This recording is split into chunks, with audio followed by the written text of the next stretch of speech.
Welcome to the chat's already, guys. You just made me spit coffee through my nose. Will Cray says, "Oh, you got a license for their protest." I should not have read that as you were hitting live. I apologize. Good morning, everybody. It's last call here on the Failure Stop Podcast channel, the number one channel where first responders go to be informed and entertained 5 days a week. Live on the YouTubes. 99% of our listenership comes from audio, but we love our YouTube listeners like Bosco Autry, Cupcakes Cameo, That Guy Ryan, 89, Low Ren, David J. Thank you guys so much. Armory Knight popping in. Appreciate you guys for being here today. Ka-chow, says Deadleg. Thank you guys so much. Today's show brought to you by ghostbed.com/Wolfpack and factormeals.com/Wolfpack50.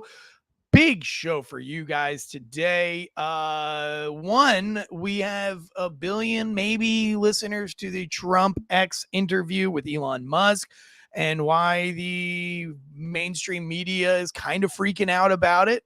We also have a Trump lisp coming out. Big news today from the left. Remember when, we'll get it. I don't want to spoil it anyway. We got some new body camera footage and a lot more information. I don't want to give it up. I don't want to give up the Trump assassination attempt. I don't want to let that just go under the radar.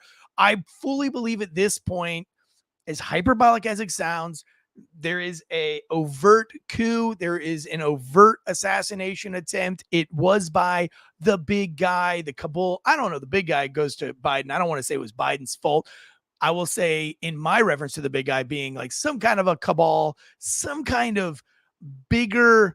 We're going to get into it. I'm not going to do it right this second. I always draw these intros out, Josh. I always do it, even though I said I won. Then we have this weird story about Waltz getting his stomach pumped because he drank too much horse semen. Is it fake? Is it real? We'll jump into that here today. And then we also have the big story out of the UK across the pond, about them maybe coming over to the United States to extradite you for your speech, your evil and damning speech towards others. And we'll see what kind of speech they consider damning, because I don't know. I think I probably say words like that, before breakfast when I wake up in the morning. I would be absolutely screwed if I was over in the UK. Lots to talk about today right here on the Last Call episode of Failure Stop podcast channel. Take it away, Joshua. The growing calls across the nation to defund the police. To end policing as we know it. Off the charts violence in New York City. 11 people shot in just 8 hours on Sunday. This is about the police officers who every single day put on that uniform and they run towards danger when we run away from it.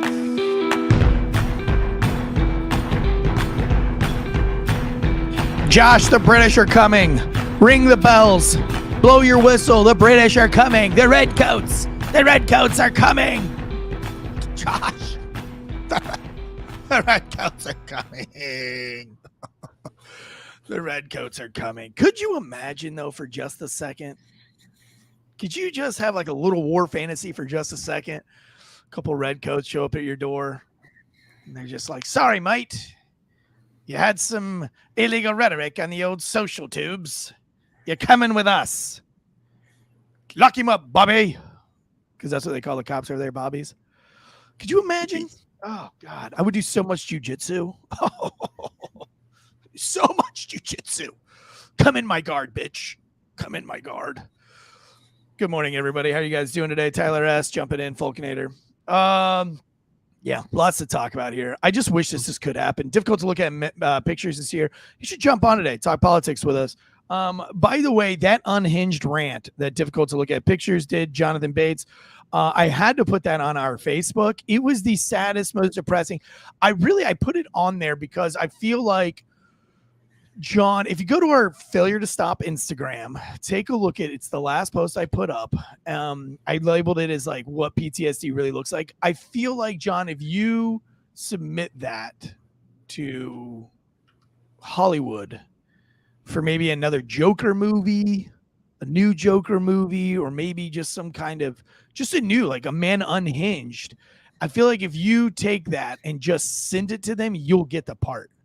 That was the creepiest, most unhinged I almost expected somebody's brains to be blown out all over a video camera screen after that rant. I was genuinely scared watching it.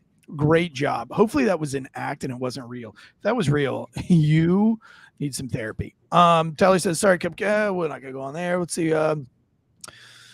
What the UK is doing is a Democrat's wet dream, says Joseph Wooten. It is. We'll talk all about it. And we'll get into it. Thank you guys for being here today. First story of the night. Trump campaign claims 1 billion people listened to his Elon Musk interview.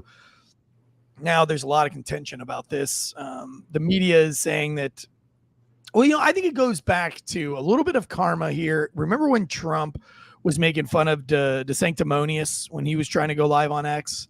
And he was saying, like, you can't even get it right. You can't even get the production right. Like, this guy's going to be your president. He can't even do a live on X, And then now Donald Trump has the same problem. But Elon Musk and Donald Trump say that they were hacked. Let's start there. I'm 50-50 on this. I don't think there's enough evidence out. I'll get with you, Josh, get your opinion here since you're more of an expert than I am. I know that going live with just me and you, even with Mike the Cop and I, when it was me, Mike the Cop, I think there was 500,000 subscribers to Mike's channel at the time before it all got taken away from the COVID, the COVID UK style social media lockdowns 4 years ago. And we had thousands of people in the live chat. And we would prepare the night before the show. 2 producers, in-house producers, would prepare with each other. That morning, we would get there an hour early. The producers would usually be there about 2 hours early. I would still have the in-house producer crawling under the desk, messing with cables, switching out cables mid-show, fucking playing with the audio boards. People in the chats would be like, your audio is terrible. It sounds like you're in a submarine. I mean, and everything was paid for because it was paid for by a network. So the cables were the best. The mics were the best. The soundboards were the best. Mike had a great producer. I had a, okay producer. He just got excited real easy, panicked a little bit. But the point was it took like over a year to where I could just come and sit down and do a podcast without everybody losing their minds, without technical difficulties, without using the live, without losing like audio switching mid podcast, all sorts of things. So do you think they were hacked, or do you think it's just really, really hard to go live to 2.3 million people at one time streaming live on one media platform? I think you're onto something. There's a little bit of A and a little bit of B. When you go live, when everybody goes to get on there, they're requesting access to a server. So these servers are anticipating 1 billion people. That's a lot of people accessing at once. You're not having everybody send information in all the time, and you're not having everybody sit, like, it's not having 1 billion different feeds, but you still have 1 billion different people on the platform. So when you have all of that happening all at once, it overloads the servers. So coincidentally, if you know that this is going to be timed and planned, and you know that, hey, at 8 o'clock Eastern, this is when it is. And if you are someone or an entity that doesn't want this to happen, you can do that, what they call a denial of service attack or DDoS attack. And you're just doing the same thing. You're just overloading the servers with requests, and then the servers shut down. So the servers failed because they couldn't handle the traffic. And if you can't handle the traffic, then nothing goes out. Right. Yeah, I think it was a little bit of both. You know that Elon Musk is a defense contractor. He knows a little bit about this stuff, so he would know. Also, probably 2 of the most powerful dudes in the world. Maybe I'm not 50-50. Maybe I'm 65% chance this was a hack, and then another, whatever's left over is a chance that it was just technical error. I don't think there's enough evidence for me to make that call. However, I don't think there's enough evidence for the media to start making fun of Elon Musk and Donald Trump just yet over their social media thing. Also, I think the bigger story here is that over 1 billion people were reached with this Twitter live stream. Let me go ahead and read this from Newsweek. It says Trump campaign claims A billion people listen to Elon Musk interview. I think this headline is funny because we've watched Kamala Harris's campaign claim to have thousands and thousands of people at the campaign rallies, even though there's a lot more evidence than there isn't that she's kind of fluffing those numbers big time. So again, we see what we've been talking about for over a year now. The left does one thing, gets busted for it, and then tries to call out the right, even though the right's actually not in the same camp. Right? Do you know what I'm saying here? It's like they fake a crowd, but then try to make it look like the right's faking a crowd.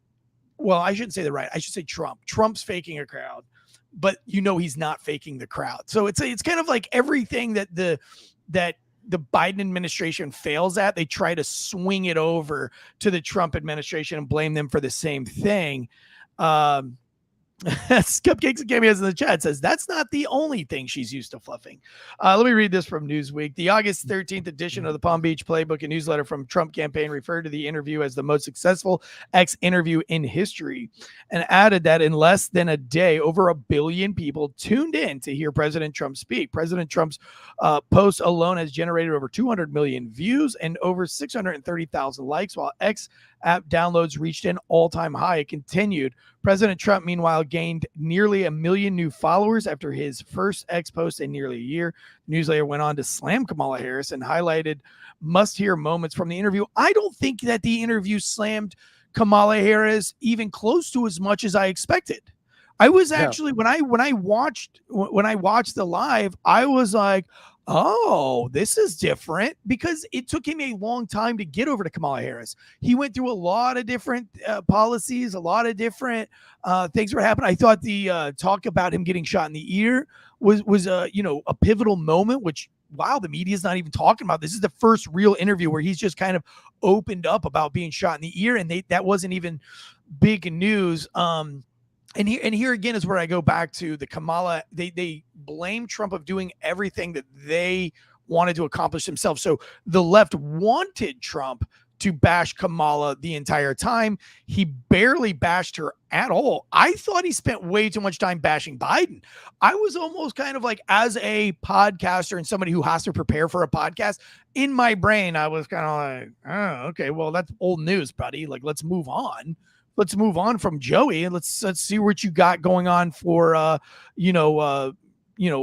I'm not gonna say that. The draft dodger.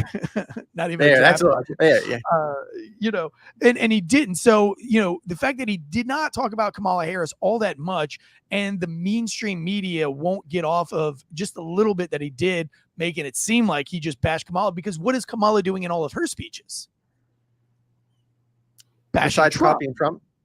Well, I mean, she's bashing him the entire time. Yep.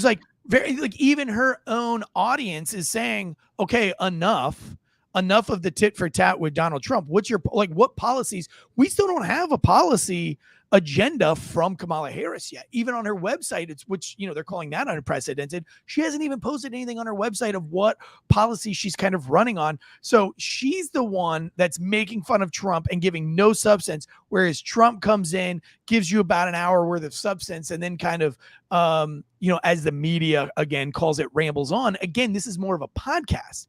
So whereas your Biden-Harris movement here cannot, quote unquote, ramble on because they're incoherent, incompetent, and not educated enough to do so, you have another guy who can talk for hours on end, almost like a podcast host, almost like a Joe Rogan-esque podcast guest. And you're going to bash him for, quote unquote, rambling on, which, by the way, is something else to talk about, Josh, because if you go and watch every single mainstream media news outlet across the globe, not America, but the globe, global news outlets all use the same exact rhetoric, as if they all had the same epiphany all at the same time, that Donald Trump is rambling on.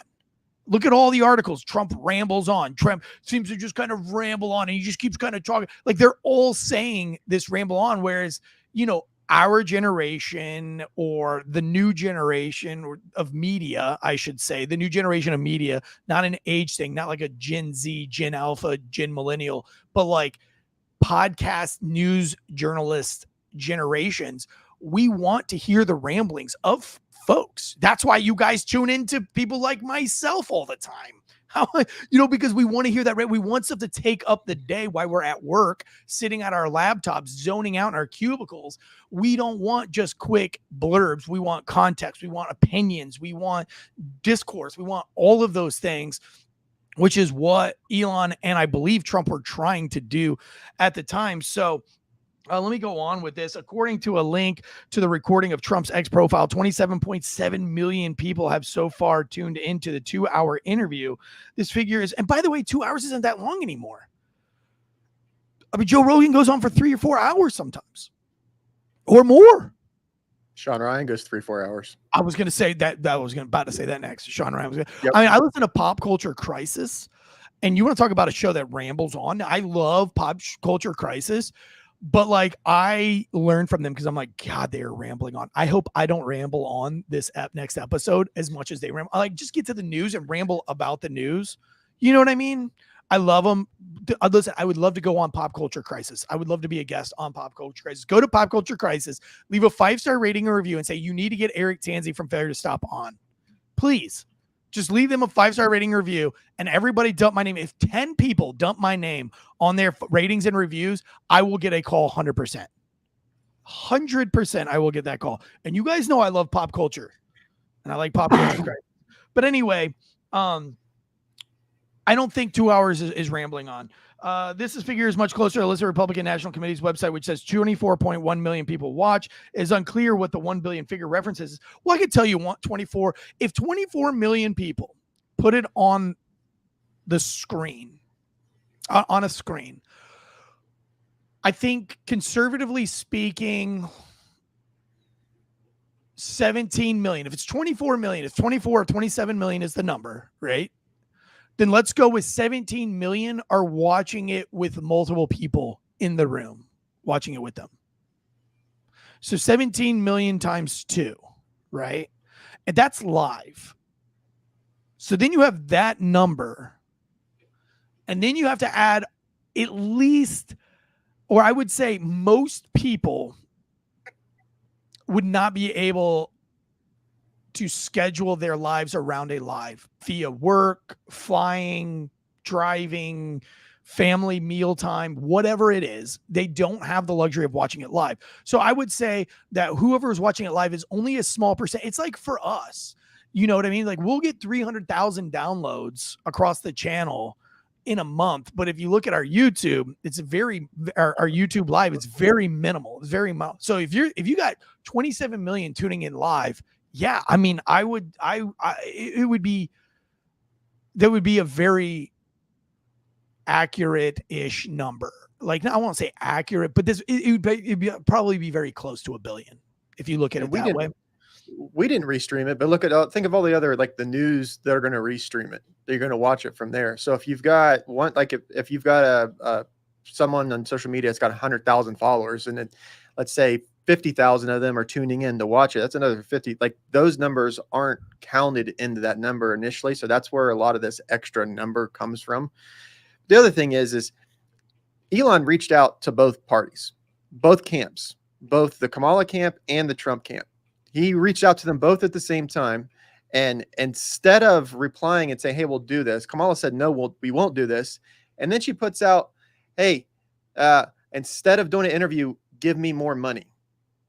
I'm not going to give you a policy. And any of the policies that she has given out, so the problem is they haven't figured out the Control-C and Control-P, copy and paste.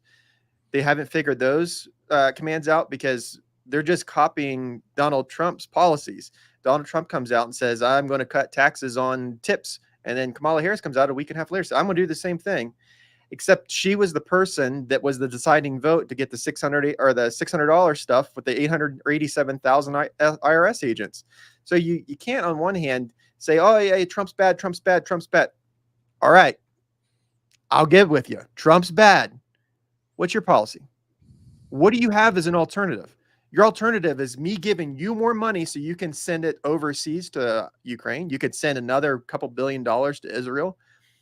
I was reading on Twitter last week that $33 billion were spent on illegals in fiscal year 2023. There were $3 billion spent on American veterans in that same time frame. Your tax money is not going for people that's taking care of this country. We're going for people that are literally just taking from this country. Well, I mean, veterans haven't won a war in a long time. So, like, I don't know if they deserve those benefits anymore. I'm a huge advocate of Applebee's. Applebee's no longer giving out free Veterans Day meals until the American soldiers vow to win a war again. I'm just kidding. As a combat veteran, I can say these things. It's like a black person using the N-word. I'm allowed to do it. I'm a veteran. I can sit here and tell you I'm fine with losing the war, but I'm not going to get my free Applebee's. I'm not going to do it. You can't make me. You cannot make me. Lazaro Lopez says, I'd love to see England tell me to do anything. By the way, Lazaro Lopez, if you will, in the chats, what game are you going to be at this year? I started my podcasting career with Lazaro Lopez. He still works for the Drinking Bros Sports Network, where I got my start. I've attended a few games with Lazaro Lopez and sat in the last row with Lopez. If you find him at all this season at any college, big college game, in the last row, at the top of the stadium, he will buy you drinks. He will buy you shots. He will chug shots off of your wife's bosoms. I've seen him do all of these things. Maybe he gets a handy J under the bleachers from your sister. That might have happened. So thanks, Lazaro Lopez, for being in the chats. Hit us up where you're going to be for the first game of the season. We'd love to see it. I'm going to get over to the UK thing. I'm going to move quickly through this. I got two more stories in ad read, and then we will get into the UK thing here. During this X speech given by Trump, there was this lisp that they speak of. Tim Pool will call it a slush. It's not a slush. It's a slush, not a lisp. A lisp is when you like lisp, and a slush is when you Sean Connery it. I guess, as Tim Pool kind of puts it. So this was my take on that. If you listen to my episode Monday with Margaret Owens, I had my microphone hooked up to an audio board versus going straight into my laptop. And I had the microphone into my mouth like this.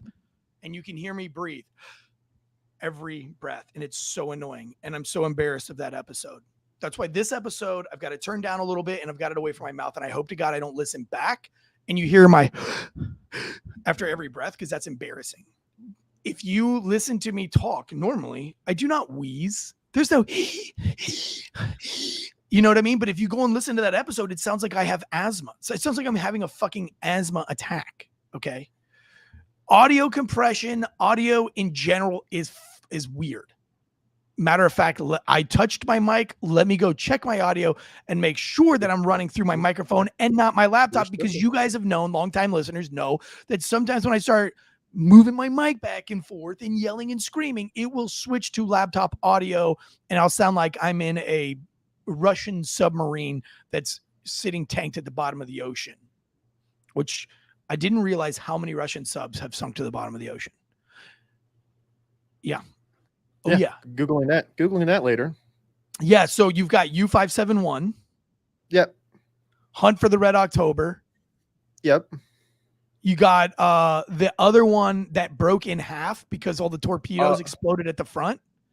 Yep. And it sank, and all those dudes lived for like a few hours before they froze to death in there. Crazy shit. Sorry. Wasman999 says, sorry, I can't join in properly on this live. I have a pseudonym on X that will follow each other on. Would love to give you an insider view from policing with London. I would love that. Wazman, let's go. Sorry, can't join in properly on this live. Can we give Wazman? Can we hit Wiseman in some kind of private chat and get him up? Let's make that happen, Josh. Whatever Wazman says. Yep, I'm on Twitter, Deadleg Media on Twitter, or Eric's on Twitter. Eric Tansey. No, I don't check Twitter. I rarely check my own Twitter. So go through Deadleg. I have got my Twitter up right now. So if you message me on Twitter, I can link you guys. We'll make that happen at some point. Okay, so the whole list thing is really ridiculous. But here's what I want to say about the list thing. Do you remember when Joe Biden had a quote like a stutter, quote unquote? I don't listen. I say quote unquote because I never ever thought he had a stutter. I thought that was bullshit propaganda.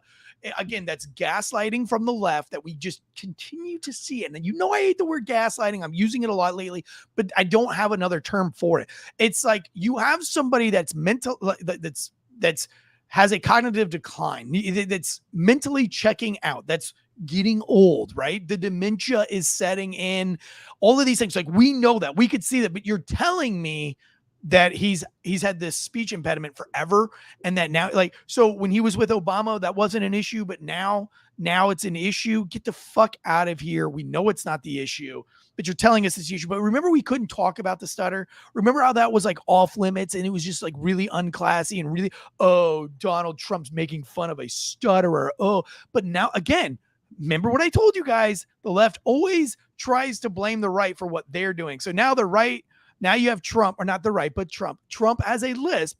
And now we're going all over, like it was big giant news for about 12 hours. What is going on? Trump's getting old. Let me tell you what the Google searches on this list thing are. Donald Trump finally addresses his lisp. Donald Trump appears to have a lisp. Trump aide, don't believe your ears. Donald Trump's lisps during the interview. How poking fun at Donald Trump lisps could backfire. Now, Tim Pool did have an amazing take on this article from The Independent. It was basically like The Independent. It would be like if I wrote an article, and can I be mean to you for a minute, Josh? Like, I swear to God Absolutely. That this joke has no weight to it. Like, it's just an example. I do not feel this way about you at all, but it is going to seem very mean. Is that okay? Bring it on. Like, it's going to seem mean, but I listen, I want the chats to understand. I want you guys, I want everybody listening to this on audio, I want you to understand this is not real, and it's not how I feel. It is not how I feel at all. So I don't want you to be like, well, he's taking secret steps. I'm doing this because it's what the media is doing, and it's going to cause the most anxiety in everyone. If I was like, oh God, now I can't even figure out how to word myself. Word this. It's like if I was like, if I did a whole podcast on Josh's incompetence because of his disabilities. If I said, man, it would be real nice if Josh was here, but, you know, unfortunately, he's got to milk this leg injury that, you know, it's may or may not have been, you know, people haven't really said whether he's really got a defected leg or he doesn't have a defected leg. But, you know, I would hate to make fun of a guy who, even though he doesn't have any proof that his leg is completely dead and that the doctors can't figure out how to fix this alleged deep leg. I don't want to say anything about this fake deep leg issue that he's got going on, but, you know, I would never make fun of or punish him or not pay him for not showing up for several shows in the month and pay him the same as everybody else because, you know, he had to do these doctor's appointments. Like, if I wrote an article like that, you would take away is that Deadleg is a piece of shit with a fake leg injury. Now, none of that is true. And Deadleg doesn't miss a lot of shows. And Deadleg definitely has a fucking busted up leg. But if I said something to that effect, everybody in the chats or everybody listening would think to themselves, God, like, I know Tansey's saying he's not a piece of shit, but it really looks like he's kind of a piece of shit. That's what this article poking fun at Donald Trump's list is all about. Let me read it to you really quick. I thought this was catchy. I did not come up with this journalism on my own. I literally am stealing this from a Tim Pool episode. He brought it up. I listened to it, but it's exactly what I was going to go with the show-ish. The list part was my idea. This part of the list is not my idea. There's a lot to criticize Donald Trump for. You could fill books with it. People have his policies, his conduct in and out of the office, his personal behavior, the 34 counts of falsifying business records to commit election fraud, bolded and in red. He was found guilty of this a year ago. Take your pick. He doesn't appear to be a very nice man. That's just my opinion. Whichever way you slice it, there is so much juicy material to choose from when critiquing the once and maybe future president that there really is no need to pull him up on a speech impediment.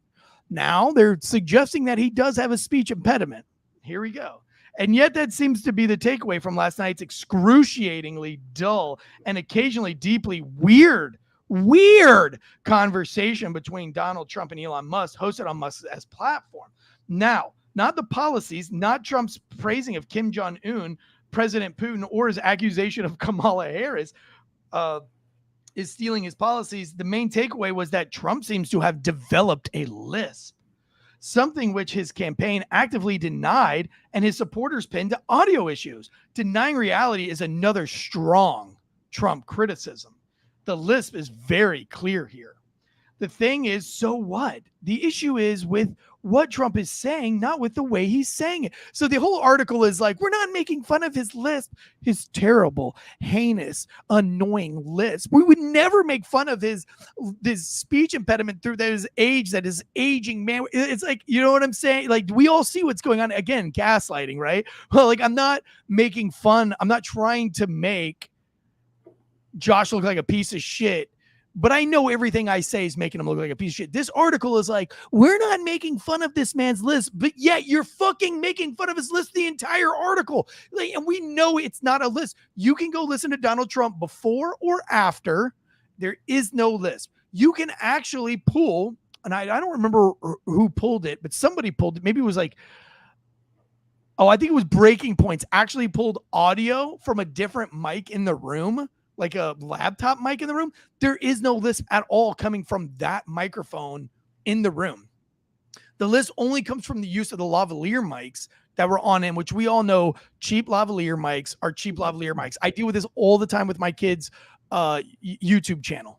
Go and watch Rad Kids Club. Go subscribe to the YouTube channel. You can hear my kids talk on there. The audio is always a bitch. It's always a bitch. So again, like, we have these like big giant journalistic entities like the Independent telling us that we shouldn't make fun of people as a list, all the while making fun of them. It's like saying we're not doing an Olympic opener with the 13 members of the Last Supper, but we have exactly mirrored 13 people of the Last Supper sitting in the exact same way, just mirrored. And then we're going to tell you that it's something else. Like, no, bitch, we see what you did. Like, we know. And we saw that the guy who wrote the play admit to it. And then all of a sudden, 3 hours later, when you see all the backlash, all of a sudden you try to change the narrative on us. Like, the gaslighting is so insane. I listen, you're an audio guy. I've become an audio guy in the last 4 years because of podcasting. 100%. That is audio. A stutter is a stutter. A cognitive decline is what I have almost every show, because my brain is so full of information where I'm like, what was the name of that? The beach in Delaware was really nice. Like, that's not a stutter. That's, you've lost your fucking brain. Okay. That has nothing to do with audio. Audio cannot make you forget literally what you were fucking talking about. But audio can make you. America can be summed up in 3 words. Ding dong. That's not a lisp. That's not an audio issue. That's cognitive decline. Not only that, he interviewed him for 2 hours, and in 2 hours, they didn't have one policy that they said, hey, this is bad. They don't have one thing that he said that's like, oh, this is really bad. We're going to get, he's going after this group of people. We're going to make fun of his lisp. Okay. Or that he rambled on a podcast for 2 hours. Well, it's because he doesn't sit there and read from a teleprompter for 2 minutes and then doesn't take any questions from any reporters whatsoever and gets in his plane and leaves. That's what Kamala Harris has done. When's the last time she's done an interview? When's the last she's responded to anything that wasn't on a teleprompter? This is we have to point the asinine truth is that we're going around in circles about his list, but we're not doing anything about what's so bad about this next president? What's so bad about this? If the person in front of me, we're going to say Kamala Harris and the Biden team and this administration that's in front of me, I've literally watched this country burn to the ground over the last 4 years. And you're telling me the guy with a bucket of water has a lisp? I don't care if he has a lisp. I don't care if he's in a wheelchair. As long as his bucket of water puts all the fire out that you guys have flamed over the last couple of years, I'll take it. Well, I went back and listened to Kamala's last big rally speech, where they, had to fake the crowds and everything.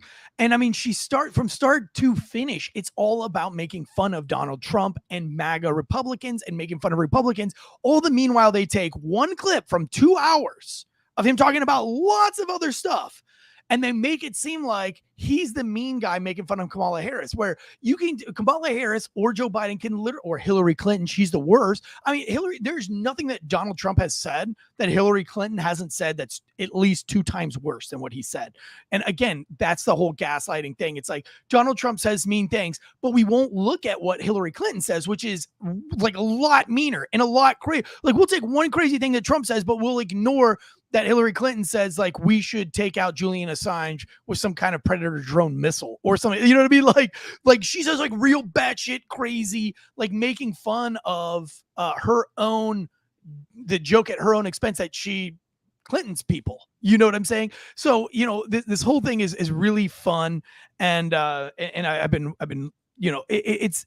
again, it goes back to my favorite word, gaslighting. This is all nonsense. We knew that there was a problem. Everybody has half a brain objectively knew, left or right. This isn't a left versus right thing. Everybody objectively knew there was something wrong with Biden. And the people that couldn't be objective, that were just sold to two-party politics, gave you every excuse that you didn't see what you were actually seeing. And now you have somebody who is objectively there. Like, this guy got shot in the fucking ear and got up and put his hands up in the air. And by the way, let me just say this. There was no lisp. The list does not exist. We already know there's already proof that the list doesn't exist because there was other mics in the room and there's no list. And you can hear Donald Trump talk now and before. It's all the same. It's all the same Donald Trump. So there is no list. That doesn't exist. 100%. It's not there. Okay. But let's say it was. I'm sure my ear, this other ear over here, cauliflowering pretty good. Started cauliflowering pretty good in the very top thing. With cauliflowering ears, I already have this incessant pinging from being at war for my 19th, 20th, and 21st birthday. I already have this going on in my ear from being a cop and being in the army for 8 years, being a gun. Like, I already have but when I get done rolling in jiu-jitsu, if I'm sparring really hard or I compete at a competition and my ears get grinded down, the ringing in my ear, the tinnitus, as they call it, is fucking terrible. I can't hear anything. So I'm like, what? Like, my kids, I get annoyed with my kids because my kids won't talk loud enough. I'm like, what? Let's just say, like, if there was a lisp, I would chalk it off to, well, he got fucking shot in the ear. Have we not thought to ask maybe his ears aren't working as good as they were before he got shot in the ear? And maybe that's developing the list. You know what I'm saying? Instead of just going right to like some kind of cognitive decline or some kind of dementia. All right, we've got to move on. We spent way too much time on that. Today's show is brought to you by ghostbed.com. Everybody wants to hear about this prime minister thing, so I'm going to skip ahead. I hear you in the chats. I love you. Some guy named The Outlaw is in there. Looks like he's wanting us to talk about. Jen says these MFers got people arguing about whether or not Trump has a list instead of how stupid evil they are as far as they are concerned. That's a win. Sure. You scared the UK is coming for you. LOL, says The Outlaw. Well, we'll talk about it. Listen, I think the last thing that people are is scared. I don't think listen, this is America, baby. We pray for that kind of thing. Like I don't want to say I have a war boner at the thought.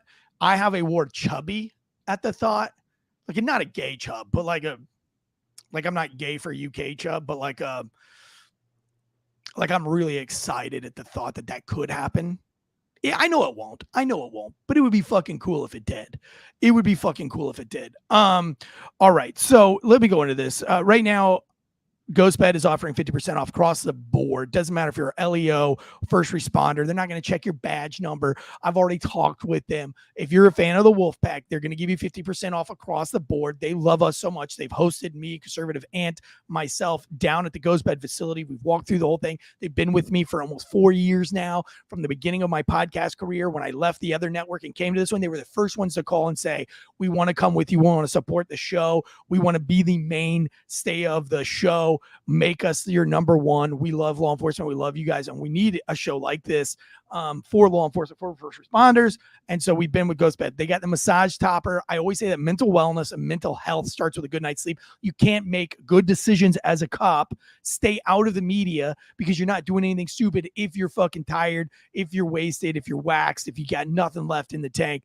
That's why it starts with a good night's sleep. Head over to ghostbed.com/Wolfpack and get you sleep so good it's scary. They got the adjustable base. They got the cooling sheets. So if it gets hot like it is here in North Carolina, hot and humid, you can stay hard while staying cool by staying on that cooling mattress, the cooling sheets. They got mattresses for everybody. You want medium, thick, you want hard or soft. It doesn't matter what kind of mattress you want. They have all of them. They even have mattresses and pillows and sheets that are good for women with curly hair, with straight hair. They got the Venus Williams model with the copper interlaced to it for the healing technology. They've got every type of bed you could possibly imagine. Head over to ghostbed.com/Wolfpack. Beds made in the good old, help me out, Josh. You can't say this in the UK. USA. You got to get in rhythm. It's a USA. 1, 2, 3. USA. You're still doing it wrong. You're still behind. God damn it. Shame corner. Go to the UK. Go right now. Get over there. We don't want you in this country anymore, Josh. Head over to ghostbed.com. Use that promo code Wolfpack. And then we got factormeals.com/Wolfpack50. You got to have that good, healthy diet. You want to get lean and mean. You want to get jacked and swole. You can do protein heavy. You can do calorie conscious. I'm talking about chef prepared, fresh and never frozen. Fresh and never frozen. Fresh and never frozen. Why do I have to say it 3 times? Because some of you guys who I love all of you. If you DM me at Eric Tansey Official, which is my kind of spoof account, I run it. I answer all the messages on there. If you DM me there or on the Failure to Stop Instagram or Facebook, I still love it. I love all the DMs. I do. I'm a whore for that stuff. I read every single one and I answer every single one and I just love them. But when you send me these factor meals, what are they, frozen? How do they get there? Like I've said fresh, never frozen, and every single ad read that I've done for over a year with factormeals.com or 9 months, however long they've been with us. It's got to be almost a year. It's fresh and never, they're not frozen, guys. They're not frozen. They come to your door in a box with this like Nordic dry ice that keeps the whole box cool. And then the price is an absolute, I've already done that. I've got 5 kids. I know what groceries cost. I go to the grocery store all the time. By the time you drive to the grocery store for those 5 things that you say you're going to buy for your meal plan, and then you take your 3 or 4 or 5 kids with you and they each pick out a new box of cereal, or they want dried apricots, or they want mango slices or whatever, you've now bought 11 or 12 items and then you've driven back. So you're still spending more money. You're spending money on the gas. You're spending money on the time. And then when you get home, you got to parcel out all your meal planning.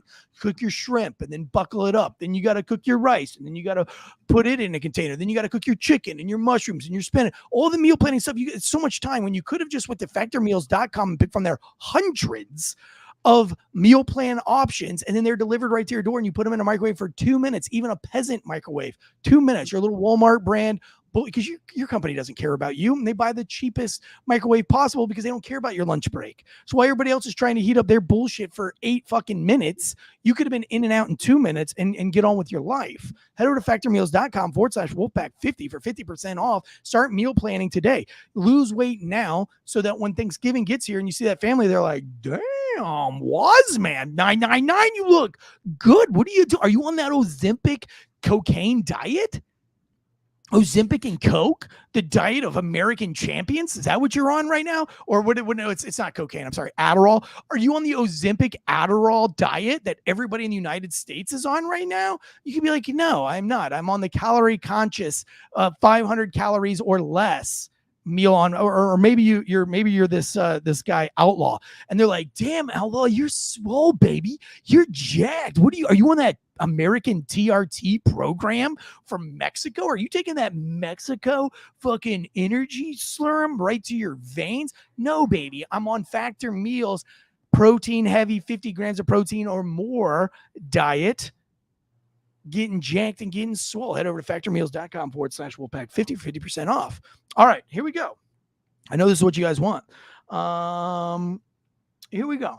I wanted to get into this body camera stuff, but I know that you guys want to hear this UK stuff.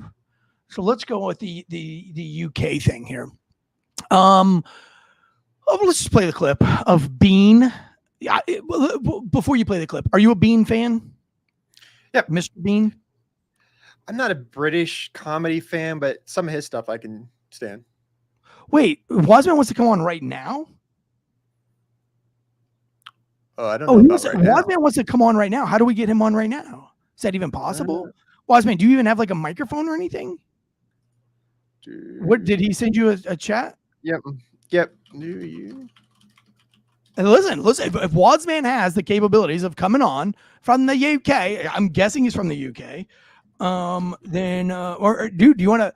I'll tell you what. Can Wadsman call in on speakerphone? I'll give him my fucking phone number. I can give it. I'm chatting with him on Twitter. Give him my cell phone number and I'll talk to him on speakerphone right now. That's how we do it here at the Filter. I'm not afraid. If you have really good information to give, I don't have a problem talking to you live. I know that in a last live, some guy, we invited him on live, but then he was just kind of spamming and then I wouldn't bring him on live and he called me a coward. I'm not a coward. I'm just not going to have you ruin my shit. That would be stupid. Like if you're knocking on my door and you're like, I'm going to come in there and fucking kill your whole family. I'm not going to open the door. But if you're like, hey, if you open the door, I might be able to sell you something that can make your whole family lives better. I'll probably open the door. And then when you try to kill my family, I'll, hang up on you or not. So anyway, can chat on these messages? How is that fucking going to work? Just responding in the chat. Just give him my fucking phone number. Can you just call me? He's got it. I don't want to tell him to call me. But people want to know why Europe's all, I would say, up in arms. It's because a bunch of kids have been stabbed and killed over the last year. Yeah, let's talk about that while I wait for this phone call or this message. Here's the thing with this. If a certain genre of human being is killing people, then the other people that aren't those people are going to have a problem with them, right? Like when people leave, when people in the ghetto start killing people outside the ghetto or the hood, whatever you want to call it, start complaining about the people in the hood, right?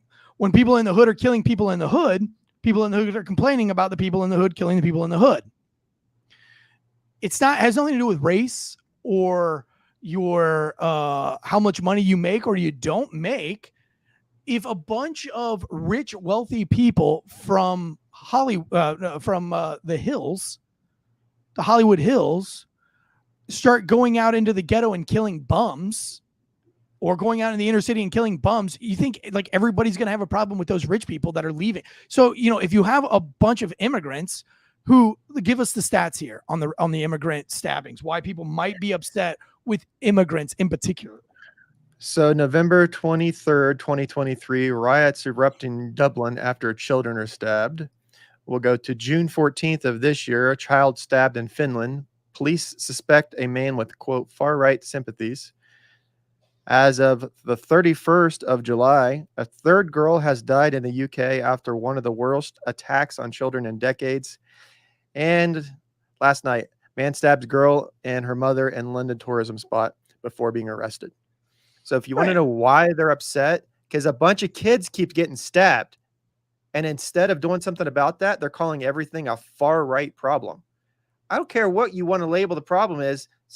Maybe stop getting kids to be stabbed. And instead how is that a far-right issue to be like anti-stabbing of children? Like, how is that an anti-far right? I mean, how is that far-right extremism? You know what I'm saying? Like, I should be allowed to be like, and here's the thing. I don't know that these people protesting are necessarily like 100% against immigrants coming into their country, but they are 100% against this you bust cops and hold cops to this huge standard when they beat the shit out of an immigrant. But when an immigrant stabs somebody, they get right back out on the street with some kind of crazy bond, like with not a crazy bond, or, you're busting your locals with hate speech, but then the immigrants can say whatever they fucking want and with impunity, like they can do whatever they want. So I think that's the problem here, is that it's this unfairness that's going on. Was a guy stabbed in Ireland the other day. They arrested the dude who stabbed him and gave him bail. Exactly. That's my point, Outlaw. Exactly. That's my point. But then when you have a cop or a bulby that beats the shit out of an immigrant, they're going to fucking throw away the key on this guy and give him a no bond and the whole 9 yards. Or you're going to have like what these wig guys say, where they were like, I had it pulled up for Monday's show, but remember when the guy with the wig was saying that they're tired of these immigrants raping our children killing our children, and he was like, this is a gross and violent and it's like, bitch, I say that before fucking breakfast. Like, I wake up and say hateful shit about Josh. It's way more hateful, way more condescending than that. Like, I would be absolutely fucked if I was over in the UK for the shit that I say. I mean, like, don't they play rugby in the UK? Of course they do. And I played rugby. Like, I would like talk so much shit when I was in the scrum as a hooker. I would be like, dude, not only am I about to fucking take this ball from you, but I'm gonna fuck your girlfriend afterwards while you watch me, and I'm not gonna let you jerk off. Like, I would say mean shit in the scrums. Like, could you imagine if I said that in a UK rugby game? Am I going to prison? Am I going to jail? Help me out. Somebody across the pond, help me out there. What was the guy's name? Wazman, help me out. If I said that in a scrum, if I'm in a scrum and I'm head to head and I say, not only am I going to steal this ball, but after the game at the social, I'm going to fuck your wife right in front of you, and I'm not going to let you jerk off while I do it. Is that hate speech? Am I going to jail for something like that? Well, here's here's where all people get all riled up about it, because you've had all these kids getting stabbed, and all the people that are doing them aren't from people that are naturally born in those countries. So they're calling them citizens, but they immigrated there, so they're not locals. So I was born in Texas. I grew up in Ohio. My family's from Ohio, but I was born in Texas, so I'm a native Texan. I've immigrated to Ohio. I've immigrated to Hawaii. I've immigrated to Colorado, but I'm still a Texan at heart. So no matter what, they're still immigrants. Instead of focusing on that, they're going to go, hey, if you post a stupid meme from the United States, we're going to come across the pond and arrest you. You're going to spend your time and resources looking at Twitter and the internet in the United States to go arrest United States citizens, which, hey, a Constitution said, come get it. Secondly, you're going to spend all of your time and energy looking at memes in the United States instead of trying to protect, I don't know, your children in your own country from being stabbed by your immigrants. Look, America has a lot of problems. I'm not shitting on the UK. I am shitting on this commissioner who even said that he would think about extraditing the Americans. That's how far detached these guys are from our world life. Like, the reason why you guys can talk shit across the pond about the United States and all of our problems is, here's the thing. We don't care because we have a lot of fucking guns and this like weird rebellious attitude. So it's like, imagine if the Irish could just have like all the guns that they wanted. You guys would be fucked, man. If like the Irish had weapons like at their disposal, like we do here, you guys would be fucked if they didn't have to have the Chechens sneaking it in during the whatever the Protestant war is. Yeah, it shows you how much I know about history. But all I know is that can't happen here in the United States because we have too many guns. So you cannot come over here and fuck with me about some bullshit. Because we have like Killdozer guys here. We have like Ruby Ridge guys here. Like, we have people that are willing to go a long way, a far distance to keep you from doing some crazy shit. The outlaw says they are doing it here online now rather than protecting people on the streets, again, causing anger. Outlaw, are you from the UK or are you from America? Let me know what's going on here. Molotov cocktails have made a return in North Ireland, says Davey. Yeah, Ireland's got a lot of things going on there, but I tell you, a lot of these things can't happen here in the United States because of our gun laws, and that's why we are so adamant. And we get made fun of a lot that we hold on to these gun laws so dearly. But the reason why we're allowed to have all the freedoms and we can say whatever the fuck we want is because we can back ourselves up with our firearms. We can literally hide behind our firearms, and you can make fun of me all day for hiding behind a firearm, but like that is a great comfort to know that the government can't come fuck with me without some kind of consequence if I want to give them a consequence. I sleep very good at night knowing that at some point the government cannot push my buttons, but only so far before I have an outlet and many people with me to have an outlet to push back against the government. That's the point of being an American. That's why we love it so much. And I feel bad for the UK though. Like, I feel like I want to help it out. Again, my wife lived in France. Her aunt was born and raised in France, moved to the United States because her French neighborhood, in her words, was taken over by Muslims. And this was like, shit, I don't know, like 20 years ago. I met her 15 years ago and she moved here way before I met her, but she told us that Muslims had taken over her neighborhood and it was no longer safe for her to even live there. So it's not her being racist against Muslims, right? It's the Muslims were bullied her out of a neighborhood that she was born and raised in. And so what you have here in the UK is that the UK didn't go after Islamic terrorists. They didn't go after Muslims or immigrants or Somalian immigrants. Europeans never did that. As far as like, I don't know. I've never heard of English people being all that upset about Somalians or having some kind of racial bias against people's color or anything like that. But any normal person would be frustrated if you were born and raised in a neighborhood. I felt that way about my hometown of St. Augustine, Florida, when a whole bunch of Yankees took it over. It made me have disdain against Yankees because so many New Yorkers took over where I lived, and then they put their New York bullshit into where I grew up. I grew up in a small little fishing town that had a drinking problem, and now there's roundabouts in my fucking town because New Yorkers came down and New Yorked it up. Our highway in and out is now a fucking toll road because New Yorkers came in and New Yorked it up. So I'm not racist.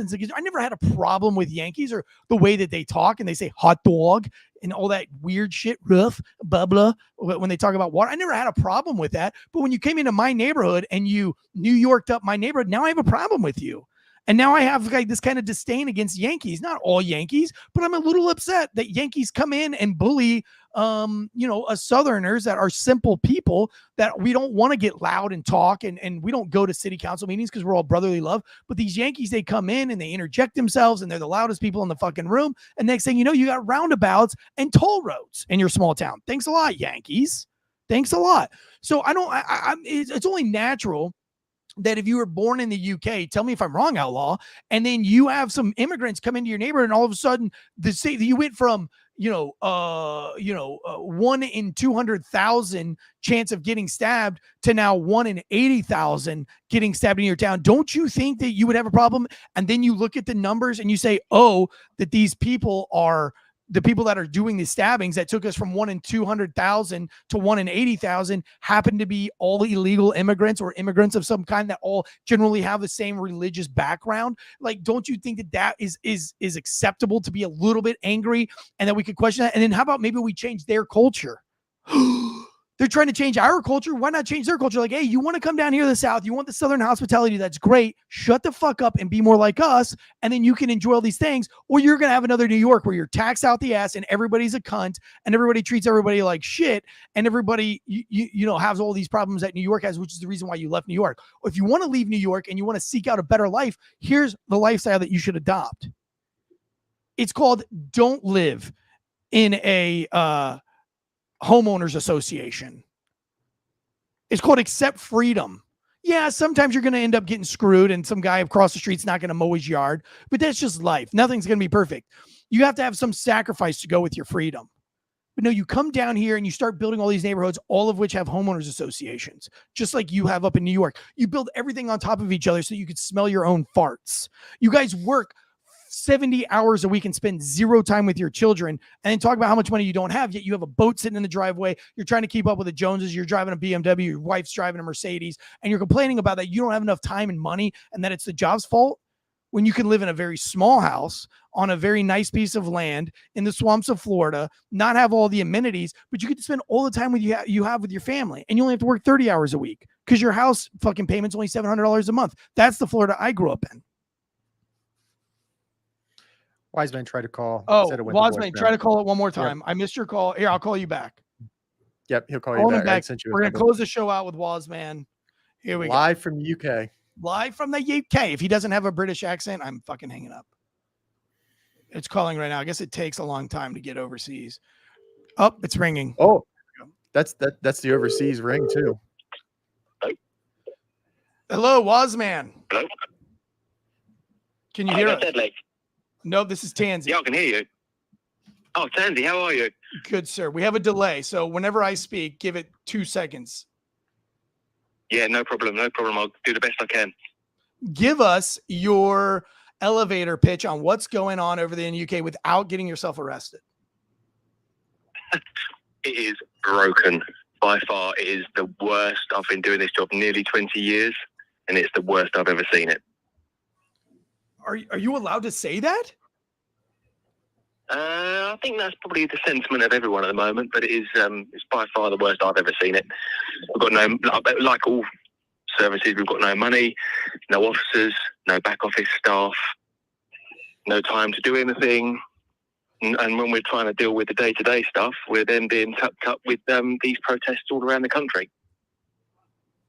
that it's what are the protests like? Are there protests where you're at?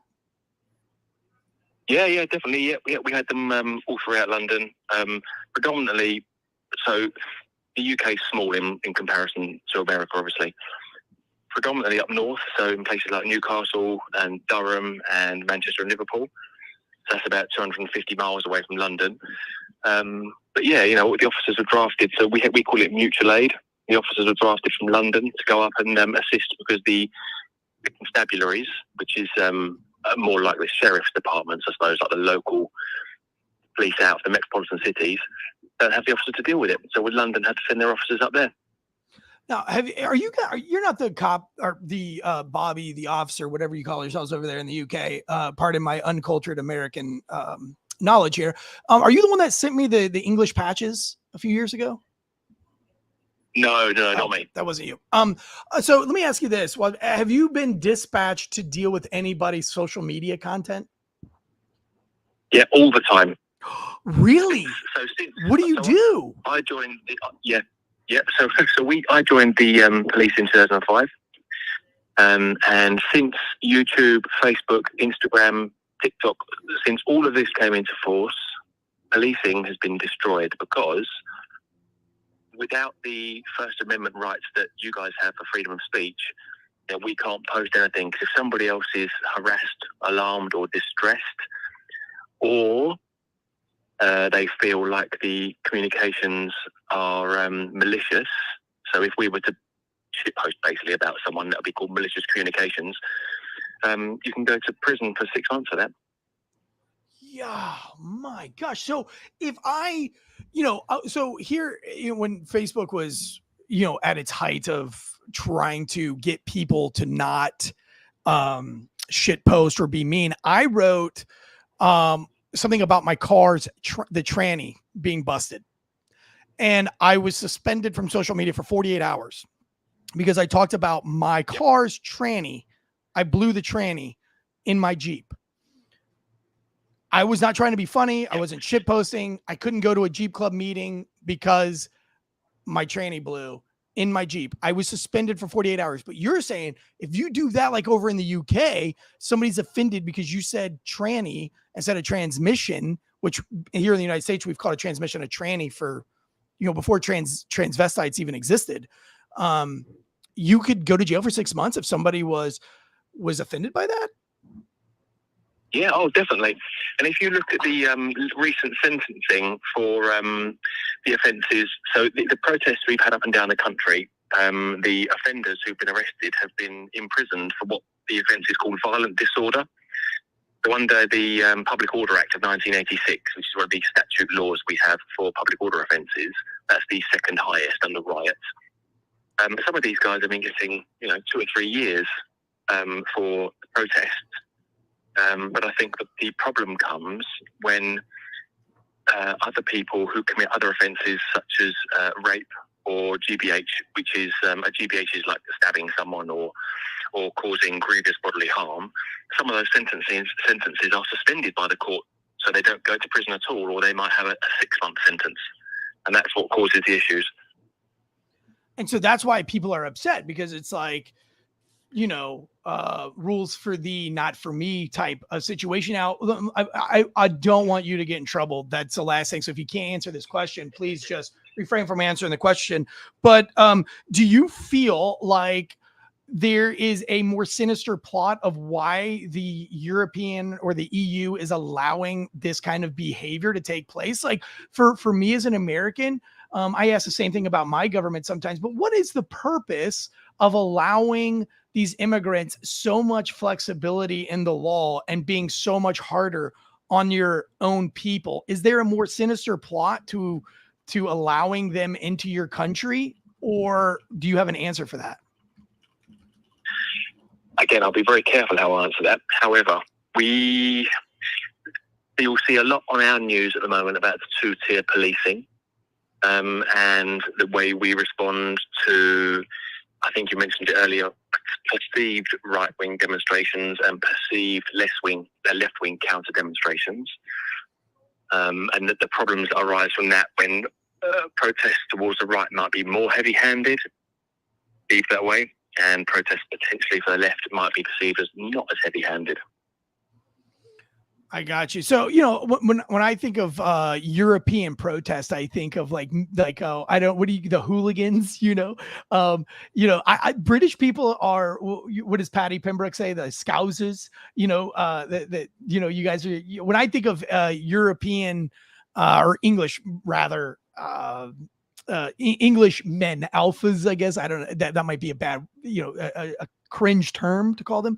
But I think of scousers.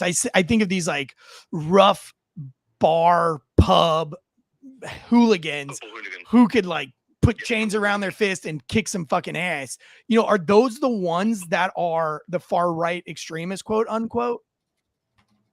Yeah, that's what they would classify as the far right. But I think, again, that's being whipped up by the media. I think most of the time they're just general members of British society who probably just had enough. Yeah. So what do you think the outcome in all of this is? This is my last question for you. What do you think the outcome is this? Does the UK, the far right, do they submit and, or does this grow into something bigger? I know that the UK says the Americans and Elon Musk calling it a civil war possibility is absolutely laughable and jokeable. Is it laughable and jokeable? Does this just go away, or does the right-wing protesters, do they ramp this up? Does it grow, or do they just pack it up and go home? No, so it seems to come in cycles. It comes in 10-year cycles, and I think I follow the American news very closely because what happens in America tends to happen to us 2 or 3 years after. Now, I think it will go away for a little while, but it will always come back stronger because people are so disillusioned and people are so fed up with the way that they're being treated.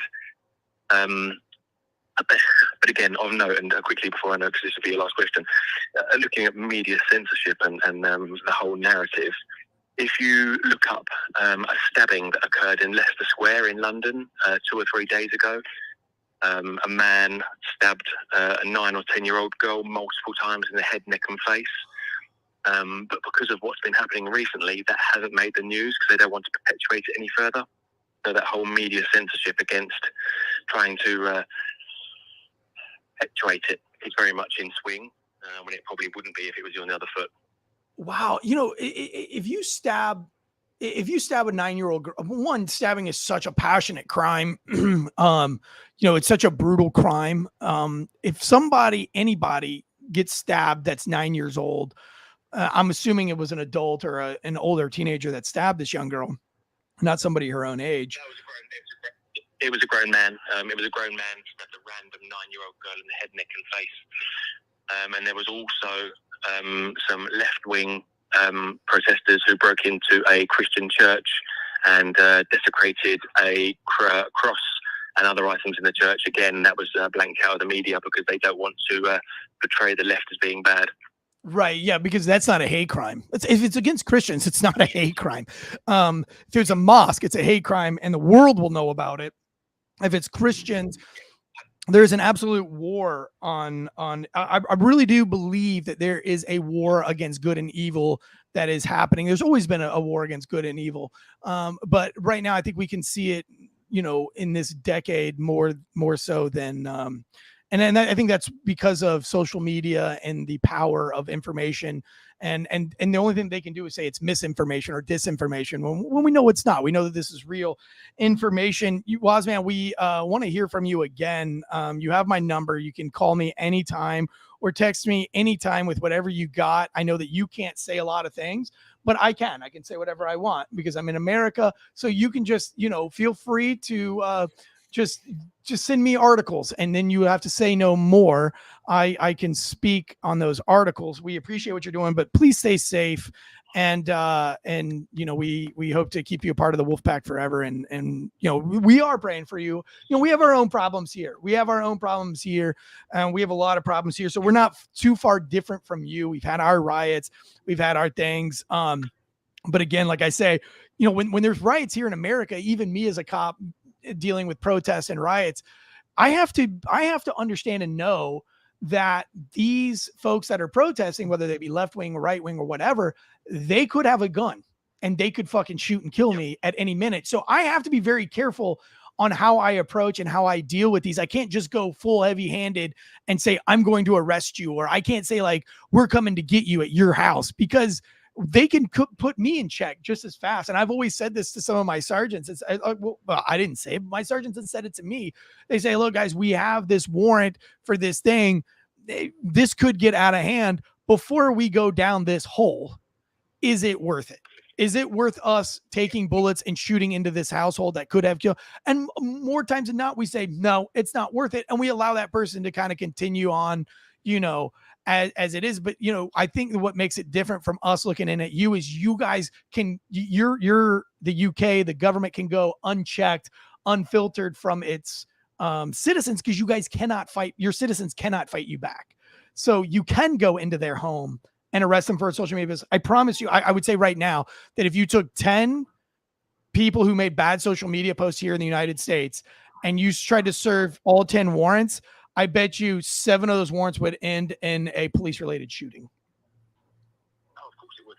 And again, I urge you guys to, especially in America, to look up, the arrests and the charging standards and the charging the sentencing that's been imposed on these protesters versus what happens against, other crimes, let's say.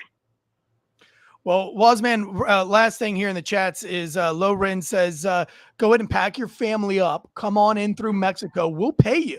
Our government will literally pay you to come in through Mexico. We will give your children free everything. They will get driver's licenses. They will get health,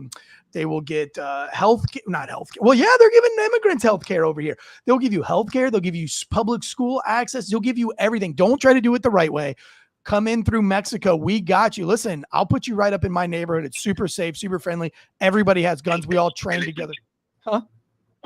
We might well take you up on that, because the starting salary of a police officer in London is less than a manager at McDonald's. So I might take you up on that. Oh, come on. Anytime, brother. Believe it or not, we actually do have rugby in this country, and it's just as enjoyable as watching it over there.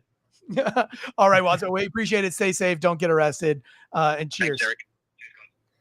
Oh, that was fun. That was a fun end of the show. I've got to go. Got to keep this up. I do want to follow up maybe on a Patreon. Oh, I will be in Thursday in Dallas tomorrow. Tomorrow I fly out to Dallas. I have nothing on my schedule from like 7 a.m. when I land in Dallas until about, I don't know, let's say 5:30 p.m. If you're in Dallas, you want to get up with me before my thing. I'll be at the Blaze. I'll be at the studios, the Mercury One Studios and Blaze TV on Friday. But on Thursday, I get in at 7 a.m. I have nothing to go. I have nothing to do. I will Uber from the airport to my hotel, and that's about it. So if you want to get up for coffee, if you want to get up for lunch, please hit me up if you're in the Dallas, Fort Worth area. And I will meet up with you for a cup of coffee or something like that. From myself, Deadleg Media, and from our co-host of today, Wazman. And thank you, Outlaw, for being in the chats. Hopefully you can join us in the future. Hit that subscribe button. Did you have something? You're going live, right? You're going live right after this. Yeah, we're going to jump on for members only. For everyone that's stressed out about the state of the world, if you want to talk about something else, Keith and I are just going to relax a little bit. So, hey, could you do me a favor? I didn't get into the stomach being pumped full of horse semen, whether it was real news or fake news. Can you guys cover that for us? No. Come on. You know the story, though, I'm talking about, right? No, actually, I don't. Oh, so the vice president incumbent, Kamala's Mr. Waltz, VP runner-up Waltz, has been accused on social media for back in 1995 having to have his stomach pumped for drinking horse semen on a dare. Now, it's been fact-checked. Snopes has fact-checked. They've went really deep into this fact-check. It's actually made mainstream media news. It went viral on Twitter. I don't think it's real news. I don't think he lost on a dare. But the evidence that they put forth to prove that it's not is very weak evidence. And I think that they could have done better. Snopes could have done better, other than saying like he didn't even live in that area at that time. So like people don't travel to other areas.